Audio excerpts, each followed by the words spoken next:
La parole est à Monsieur Joël Aviragnet. Merci, Monsieur le Président.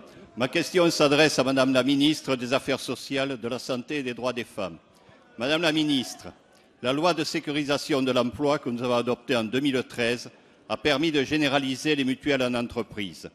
Cette mesure va entrer en vigueur le 1er janvier 2016. Elle permet à tous les salariés de bénéficier d'une mutuelle. Elle est une des mesures que nous avons prises pour que chacun puisse avoir accès aux soins, sans condition de revenus et avec les mêmes droits.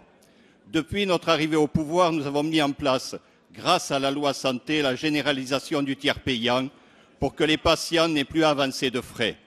Nous avons aussi augmenté le nombre de bénéficiaires de la couverture maladie universelle et de l'aide à la complémentaire santé. Madame la Ministre, lors du congrès de la mutualité le 15 juin dernier, le Président de la République a échangé avec les mutuelles de France.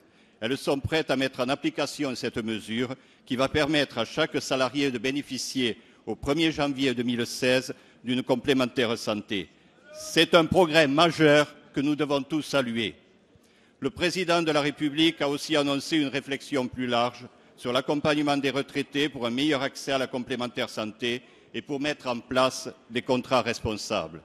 Si des dispositions existent déjà dans la loi Evin de 1989 sur les mutuelles, il faut engager une réflexion à ce sujet.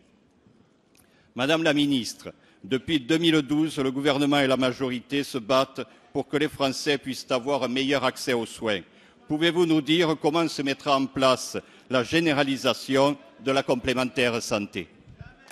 Monsieur Aviragnet, la parole est à Madame Marisol Touraine, ministre des Affaires sociales et de la Santé. Merci, Monsieur le Président. S'il vous plaît. Monsieur le député Joël Aviragnet, oui, le Président de la République a fait de la généralisation de la complémentaire santé un des grands objectifs du quinquennat. Et nous avons d'ores et déjà engagé plusieurs étapes.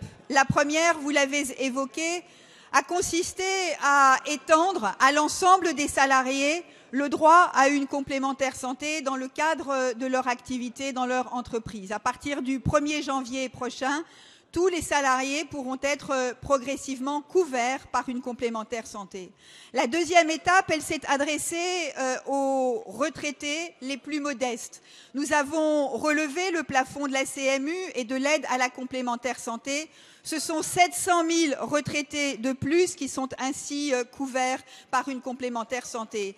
Nous avons relevé le montant de l'aide pour acheter une complémentaire santé puisqu'elle est désormais pour les retraités de 550 €. Et le 1er juillet prochain, les retraités les bénéficiaires de l'aide à la complémentaire santé, c'est-à-dire ceux qui ont un revenu inférieur à 1 000 € par mois, bénéficieront du tiers payant, n'auront plus à payer les franchises médicales ou les franchises pharmaceutiques et disposeront de complémentaires santé de meilleure qualité à un coût moins important.